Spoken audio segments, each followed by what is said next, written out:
Et coucou les copains, j'espère que vous êtes tous très très bien aujourd'hui. Qu'il fait beau, qu'il fait chaud. Ici en Belgique, il fait beau.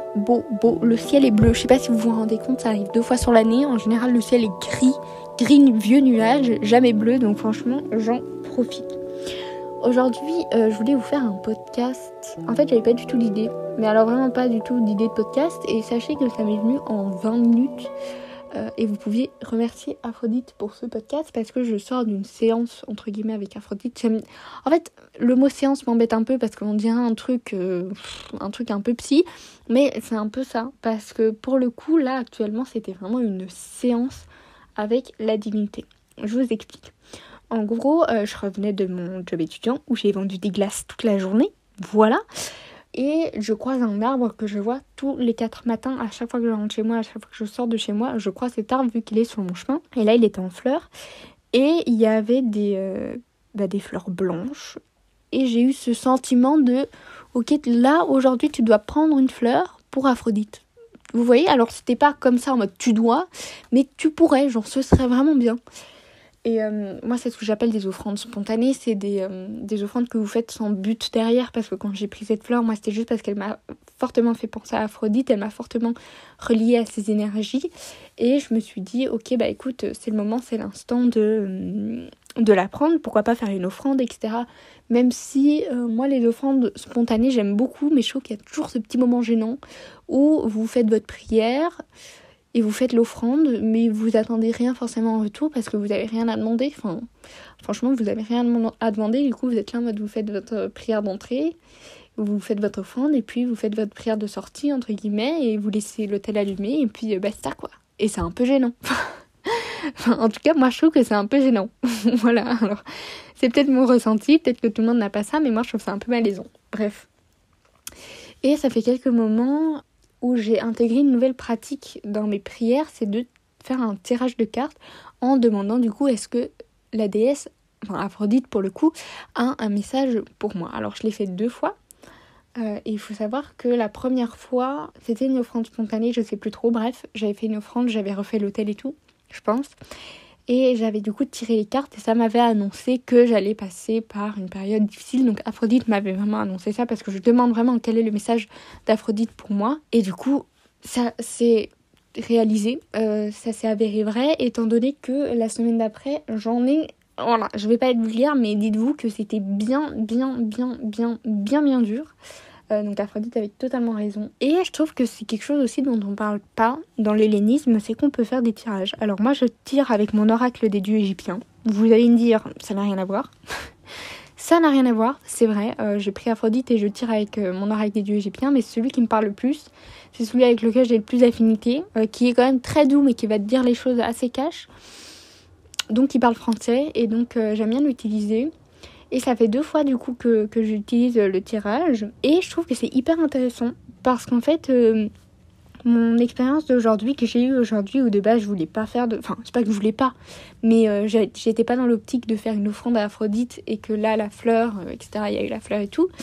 Je me suis dit, est-ce que c'est peut-être pas Aphrodite qui m'a dit, ok Manon, là j'ai des trucs à te dire. Je dois te faire passer un message.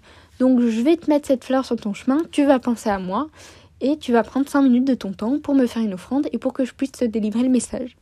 Alors, je pense que en vrai, si j'avais pas fait d'offrande, ça aurait été pareil. C'est juste que, comme j'en ai un peu parlé avec le podcast de Emma, j'aime pas trop demander des trucs aux divinités. Alors c'est juste pour allumer mon tel et faire un tirage. Enfin voilà, ça n'avait pas forcément de sens. Alors que si je passais par une offrande, ça rendait le truc un petit peu plus concret, un petit peu plus logique pour moi. En tout cas, c'est vraiment... mon aperçu et ma vision des choses. Mais voilà, du coup je me suis dit c'est peut-être Aphrodite en fait qui m'a dit ok bah là écoute j'ai un message à te faire passer, un message que tu sais peut-être, que tu veux peut-être pas voir, mais un message qui doit être destiné et tu vas prendre 5 minutes pour faire tout ton tralala et que je puisse te délivrer le message. Alors moi je pars du principe que en tout cas mes offrandes et mes prières et tout c'est pas un truc qui dure 4 heures. Voilà, c'est très esthétique sur les réseaux sociaux de vous montrer que des prières hellénistes et tout ça dure là le temps et on discute et ça tire sur la longueur et tout. Bah écoutez, moi pas forcément, mais comme je vous l'ai dit, j'ai une pratique helléniste qui est assez particulière étant donné que je ne suis pas helléniste, je ne me considère pas comme helléniste malgré le fait que j'adhère à plusieurs maximes, etc. Et que, bon, bref, mes pratiques spirituelles et religieuses sont, ma foi, quelquefois bancales, mais on est là, quoi, on est là. Et du coup, je sais plus pourquoi je disais ça, mais j'aime bien faire des offrandes un petit peu spontanées à Aphrodite, sans pour autant réfléchir 10 ans à l'avance et prendre 4 heures de ma journée pour faire une prière. Voilà, moi c'est très concis, très précis, c'est prière d'entrée. Enfin, alors, vous purifiez, moi je me purifie, j'allume ma bougie parce que j'ai une bougie qui me représente, entre guillemets, qui représente mon énergie, qui est entre mes deux autels. C'est une petite bougie chauffe-plat. Je sais qu'on n'en parle pas du tout sur les réseaux sociaux d'une bougie qui représenterait le pratiquant, mais moi j'aime bien allumer une bougie pour montrer aux divinités, ok, là vous avez accès à mes énergies, je suis présente à ce moment-là, jusqu'à ce que j'éteigne la bougie, où il y a, enfin, si, il y a moyen encore de rentrer en contact avec moi, mais ce sera moins facile et je ne serai pas là, entre guillemets, pour les divinités. Je sais pas comment expliquer, mais en gros, allumer la bougie, c'est comme si vous allumiez votre téléphone. Voilà, éteindre la bougie, vous éteignez votre téléphone, vous êtes encore joignable sur votre fixe, je sais s'il y en a beaucoup qui ne savent pas ce que c'est qu'un fixe, mais vous êtes encore joignable autre part, mais pas de la même manière. Voilà, genre vous consacrez pas votre énergie, votre temps et tout à la divinité. Donc moi j'aime bien allumer une petite bougie, puis après j'allume les bougies de l'autel, je fais ce qu'on appelle un sacrifice dans l'hellénisme, c'est-à-dire brûler de l'encens, brûler des plantes, etc. Alors pour le moment c'est de l'encens. Et vous faites une offrande si vous le voulez, vous pouvez faire un des deux, plusieurs, etc. Voilà, vous pouvez également faire des libations. Alors moi c'est pas quelque chose que j'ai complètement intégré à ma pratique, j'en fais de temps en temps quand je veux vraiment faire une grosse prière, une grosse séance avec Aphrodite. Mais sinon c'est vraiment des petits trucs. Voilà. Alors vous allez vous dire maintenant t'es un peu égoïste à dire j'ai pas que ça à faire. Oui, c'est tout à fait... Enfin non, c'est pas que je suis égoïste, c'est juste que vous voyez là, j'avais pas dans l'optique de faire une prière à Aphrodite, j'avais pas dans l'optique de faire un truc qui dure 35-45 minutes, donc je n'ai pas fait de libation, etc. Et pour autant, ça n'a pas entravé le lien que j'ai pu avoir avec Aphrodite à ce moment-là, étant donné que moi je travaille beaucoup au travers les flammes, au travers l'encens qui bouge, la fumée de l'encens, et pour le coup, le 3/4 du temps, quand je ressens Aphrodite, elle réagit de cette même manière, on est assez connecté à ce niveau-là. Ce qui fait que c'est un peu mon moyen de communication avec elle. Et il faut savoir que moi, quand j'ai débuté, quand j'entendais, oui, j'ai parlé avec la divinité et la divinité m'a donné son accord, je suis là en mode, ouais ma belle, enfin, arrête un peu. Genre, elle t'a parlé dans le creux de l'oreille, elle t'a chuchoté tous des mots doux et tu nous les redis. Enfin, c'est un peu bizarre. Et je comprenais pas ce truc que les divinités et vous vont essayer de se mettre sur un même point d'accord et communiquer via ce canal-là. Alors moi, ma communication se fait du coup via les flammes et les flammes de l'encens, enfin la fumée de l'encens, la première communication se fait par là, et le reste de la communication se fait au travers les cartes. Bon, moi je trouve que c'est quand même plus simple au travers les flammes et l'encens pour les questions du style est-ce que tu apprécies ton nouvel hôtel? Est-ce que tu as un message pour moi? Est-ce que tu es présente, etc. Alors là, vous avez la flamme qui va osciller ou la fumée qui va commencer à danser alors que vous ne soufflez pas dessus et que durant 10 minutes, elle était droite comme un i et là, tout d'un coup, ça commence à danser la salsa. Voilà, pourquoi pas. Et qu'après... voilà, donc dans ce cas-ci, j'ai fait ma petite offrande. Donc purification et tout, ma petite offrande. J'ai allumé, du coup j'ai fait le sacrifice comme on dit en allumant l'encens et j'ai regardé un petit peu la flamme de l'encens en commençant à poser mes questions après mes prières et tout pour évoquer entre guillemets la déesse, parce que moi je suis partisante du fait que la divinité n'est pas constamment sur l'autel et qu'elle est sur l'autel quand je l'appelle. Voilà. Alors ça, c'est deux courants différents. Vous avez le courant constructionniste, il me semble que c'est ça le terme, qui part de l'idée que la divinité est tout le temps sur l'autel, et vous avez l'autre courant qui est le mien, mais je sais pas, néopaganiste, je suis vraiment pas sûre des termes, qui part du principe qu'en fait, la divinité n'est pas toujours sur l'autel. Voilà. Moi, je pars du principe que la divinité n'est pas toujours sur l'autel et qu'elle est là quand je l'appelle, si elle est là, et des fois c'est possible de faire des prières et que la divinité n'est pas là. Voilà, enfin je veux dire, c'est ok aussi, c'est pas grave, ça arrive, mais je sais qu'à un moment, même si la divinité, même si Aphrodite n'est pas là durant quelques prières, je sais qu'à un moment elle va être là, qu'elle va se faire ressentir, etc. etc. Bref. Donc j'ai fait tout ça, j'ai communiqué au travers la flamme. Je lui ai demandé est-ce que tu as un message pour moi ? étant donné que ça n'avait pas de sens, enfin c'est pas que ça n'avait pas de sens, mais je m'y attendais pas quoi, lui faire une offrande, donc je me dis c'est que sûrement elle a un message à me faire passer. Et du coup j'ai eu mon petit tirage, mes messages qui m'ont fait réaliser beaucoup de choses. Voilà, c'est tout.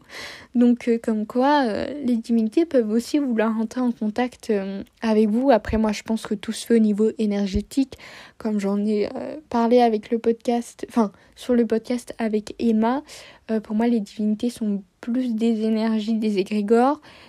Mais ça n'empêche que moi, Aphrodite, je la verrais différemment qu'une autre pratiquante qui pratique avec Aphrodite. Et voilà, bref. Tout ça pour vous dire que les offrandes spontanées, ça existe. Et pour vous expliquer un peu comment est-ce qu'on fait pour communiquer avec une divinité, comment est-ce qu'on fait pour ressentir les divinités, comment est-ce qu'on fait pour savoir si on doit faire une offrande ou pas. Vous pouvez faire ça de plusieurs manières. Savoir si on doit faire une offrande. Moi, je pense qu'on ne doit jamais faire une offrande, sauf si vous voulez vraiment en contrepartie avoir quelque chose, alors c'est mieux. Voilà, parce que voilà, c'est mieux. Juste, c'est mieux.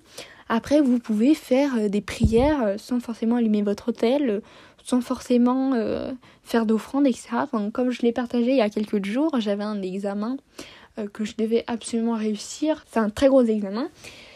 Et se fait-il que je ne comprends rien à la matière. Alors les gens qui sont forts en biologie, je vous admire, mais par contre moi c'est un truc que je comprends pas. Alors la biologie de base, ok. La chimie, physique et tout, c'est pour m'achever. Donc pourtant j'ai essayé, je vous le jure que j'ai essayé. Et jusqu'à la veille de l'examen, je me suis dit en fait non, c'est pas possible. Genre la panique, je ne dormais plus. Bref, du coup j'ai fait une prière à Athéna pour qu'elle m'aide, qu'elle me partage un peu de sa sagesse, qu'elle m'aide lors de cet examen et que j'ai de la chance quoi. Franchement, Athéna, déesse de la sagesse, déesse du savoir. Voilà, donc j'ai fait une prière au bord de mon lit. J'ai aucun autel à Athéna, aucune prière. Enfin, je ne me suis pas purifiée, rien. Franchement, c'était une prière vraiment un peu bancale si je puis dire.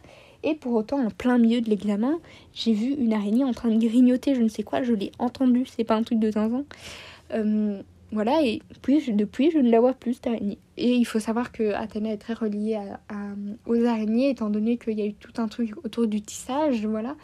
Elle a, dans son mythe en tout cas. Donc je l'ai vraiment pris pour un signe. Après, je vous tiendrai au courant si j'ai réussi ou pas cet examen. Mais pour le coup, voilà, je pense que ça a à peu près été... mais bref, on s'en fiche. Tout ça pour vous dire que une prière, ça ne doit pas forcément être suivi à la lettre avec A, B, C, D, étape 1, étape 2. Non, pas forcément. Il faut aussi oublier ce truc du matérialisme, dans le sens où les Grecs, les hellénistes anciens n'avaient pas tous les moyens d'aller jusqu'au temple de Poséidon pour aller lui faire une prière. On n'avait pas tous les moyens de lui faire une offrande aux divinités, même si je pense que c'est quand même... Allez, c'est pas que c'est obligatoire, mais en soi, pour moi, une offrande, ça peut être une offrande de temps. C'est quand même la chose la plus précieuse qu'on ait, étant donné que nous sommes des mortels, voilà. Offrir son temps à une divinité, c'est une des plus belles offrandes. Après, vous pouvez avoir des offrandes matérielles, voilà, donc des dessins, des fleurs, des objets matériels, et vous avez des offrandes aussi pas forcément matérielles. Vous avez des offrandes style poème, chant, danse. Moi, j'aime bien danser pour Aphrodite. Alors voilà, je vous laisse m'imaginer danser. Ouais, c'est pas joli, mais ça n'empêche que la danse, etc., ça peut permettre de se connecter en fait aux énergies d'une divinité et ça peut être considéré comme une offrande. Se maquiller pour Aphrodite, ça peut être considéré comme une offrande, mettre du parfum, voilà. Votre temps est la chose la plus précieuse, donc accorder son temps à une divinité en l'étudiant, en y pensant, ça reste une offrande. Voilà, et il faut pas l'oublier. Parce qu'on a toujours tendance à vouloir acheter, à vouloir que notre hôtel soit beau, à vouloir avoir des hôtels pour les divinités compris, alors qu'il ne faut pas oublier que, voilà, le temps, c'est la chose la plus précieuse. Vous pouvez faire des offrandes en pleine nature, vous pouvez faire des offrandes sur votre lit, vous pouvez faire des offrandes, des prières sans forcément être dans un mood avec votre tenue, avec ci, avec ça. Moi, j'ai une tenue de prière, ça n'empêche que je la mets une fois tous les 6 mois. Enfin, non, j'essaie de la mettre souvent, mais voilà, c'est plus pour les choses plus grosses, les prières plus grosses, etc. que pour des offrandes spontanées, comme je l'ai dit, où t'es un peu pris au dépourvu. Et voilà, une fleur, ça va pas faire 6 mois. Si tu l'offres pas dans l'heure, ta fleur, elle est un peu desséchée, quoi. Ça le fait moins. Donc voilà, il faut pas oublier ça. Je sais qu'en débute, on veut que tout soit très esthétique, très comme sur les réseaux, mais il faut pas oublier que le plus important, c'est votre feeling, le ressenti que vous avez auprès de la divinité. Alors là, je parle depuis 25 minutes des divinités hellénistes, mais je parle de toutes les autres divinités de la Terre, que ce soit des divinités mexicaines, des divinités et tout ce qui s'ensuit, hindoues, égyptiennes, celtiques, voilà, j'en passe des plus belles. Ça se passe comme ça, c'est au feeling. Votre relation avec une divinité ne sera pas la même que celle d'un autre pratiquant avec la même divinité ou avec une autre divinité, voilà. Ça dépend de chacun. Si vous êtes plus dans un truc avec votre divinité où ce soit très esthétique et tout, grand bien vous fasse. En soi, ça ne concerne que qui ? Que vous, ça ne concerne personne d'autre. Donc ça, grand bien vous fasse.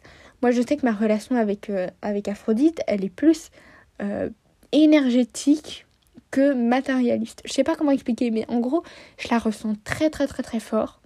J'ai beaucoup ces énergies et je sais que notre relation, j'aime dire, j'ai l'impression de parler d'être en date, bref. Notre relation est très reliée sur le plan énergétique. Voilà, on sait qu'on peut se connecter sur le plan énergétique sans forcément passer par un hôtel, sans forcément passer par une offrande, même si... Voilà, comme je vous dis, moi, mes offrandes, c'est beaucoup plus penser à la divinité, offrir mon temps, des designs de bijoux, etc., que poser des objets sur mon autel. Voilà, c'est comme ça, et je pense que ça le restera toujours. Mais voilà, j'espère que ce podcast vous aura plu, vous aura permis d'un petit peu déculpabiliser si vous n'avez pas forcément les moyens d'offrir des offrandes en or massif, et que ça aura pu vous permettre de vous dire, purée, peut-être que je vais tester ça dans mes pratiques, peut-être que pas, Lina, de vous interroger ou de faire vos recherches ultérieurement. Voilà, en tout cas, si ça vous a plu, n'hésitez pas à m'en faire part sur mes réseaux sociaux. Je suis hyper heureuse que le podcast avec Emma vous ait plu, même si je vous en veux un peu. Parce que c'est pas 2 jours après la sortie du podcast, il y a Stan qui vient en mode « Ah, c'est trop drôle, au moment où tu fais la présentation, c'est la présentation d'Emma. » L'arrêt cardiaque. Mais vraiment, l'arrêt cardiaque que j'ai eu, limite j'étais en transe, je tremblais, je me dis mais comment ça ? Erreur de montage, comment ça ? En plus, l'irrespect total. Ma présentation sur la présentation d'Emma, l'irrespect, et l'autre il rigole. J'étais choquée, personne de vous ne me l'a dit, je vous jure, je le prends comme une trahison. Alors je vous aime du plus profond de mon cœur, parce que vous êtes tous là tout le temps, mais sachez que la prochaine fois, dites-le moi, parce qu'après moi je me suis fait passer pour une débile pour les 400 personnes qui ont écouté le podcast. Et moi je suis là en mode... C'est gênant. Voilà, c'est gênant. Bref, surtout que, je vais vous expliquer un petit peu les backstage de cet épisode de podcast maintenant qu'il est passé. C'était quoi cette blague ? Qui nous a porté l'œil ? Qui m'a porté l'œil ? Je vous jure, je vous garde à l'œil, vous. Je sais pas qui l'a fait, mais en tout cas, la personne qui l'a fait, je t'ai à l'œil. C'est pas, je suis censée enregistrer le podcast avec Emma il y a 2 semaines. Son train n'arrive jamais chez elle. La pauvre. Moi qui stresse depuis 6 heures avant qu'il en a pas dormi de la nuit. Comment vous dire, j'étais un peu dépitée, mais en vrai, il peut rien. Donc voilà, je sais que quelqu'un nous a porté l'œil. Du coup, j'ai rien dit. Le podcast est super bien passé, même si mon micro était éclaté au sol, mais vraiment éclaté au sol, vous pouvez le dire, soyons honnêtes. Il était éclaté au sol, donc déjà là, je pleurais un peu, étant donné que le micro de mon ordinateur est mort. Voilà, il ne fonctionne pas. Le micro de mes écouteurs, vous l'avez entendu, c'est catastrophique. Donc j'ai investi dans un vrai micro. Je vous enverrai des photos si vous voulez, mais bon, soit. L'enregistrement se passe très bien. Je sais pas comment Emma a fait pour comprendre ce que je disais, parce que franchement, ça devait être catastrophique. Son enregistrement est nickel. Franchement, son micro, il était incroyable. Les gars, pour faire le montage de cet épisode, mais franchement, j'en ai passé des nuits blanches. Alors que j'ai enregistré le podcast vendredi et qui sortait le lundi. Je vous dis, j'ai eu 2 nuits blanches. Un truc de zinzin. Genre, ça voulait pas s'exporter, mon ordinateur qui coopérait pas. Enfin, non, quoi. Non. Donc, franchement, je suis très heureuse que le podcast soit sorti et que ça vous ait plu. Et que vous n'ayez pas ressenti toute la détresse autour du montage. Voilà. Et pour ceux qui n'auraient pas remarqué, j'ai changé la petite musique du début. Alors, j'espère que ça vous fait plaisir. En tout cas, moi, je préfère que cette vieille musique qui coupait net. Donc, j'espère que ça vous plaira, que ça adoucira vos petites oreilles. Et que voilà, c'est tout. En tout cas, je voulais vous remercier aussi pour tous vos retours en commentaire en dessous des podcasts. Vous êtes de plus en plus à remarquer ça, alors que d'habitude, personne ne le voit. Vraiment, ça me fait chaud au cœur de voir que vous interagissez avec le podcast, que vous mettez des jolies notes au podcast. Voilà, je pense qu'il y a plus d'une 60aine de personnes et vous pouvez pas imaginer à quel point ça me fait plaisir. Et pour tous vos messages aussi, suite au podcast avec Emma, sachez que j'ai passé un super moment avec elle, donc je suis contente que ça se soit ressenti et que vous aussi vous ayez passé un super moment avec nous. Et donc voilà, merci pour ça, merci pour tout, merci d'être présent, merci de m'écouter tous les lundis dans vos petites oreilles. Ça me fait très plaisir. Ça me fait très plaisir de vous accompagner sur vos trajets ou quand vous êtes dans votre lit tranquille. Voilà, ça me fait très plaisir. Bref, sur ce, je vous fais de gros bisous. Comme d'habitude, n'hésitez pas à vous abonner, à liker, à partager sur vos réseaux sociaux et à m'envoyer un petit message si le podcast vous a plu. Et sur ce, je vous fais des gros bisous et je vous dis à la semaine prochaine. Bisous!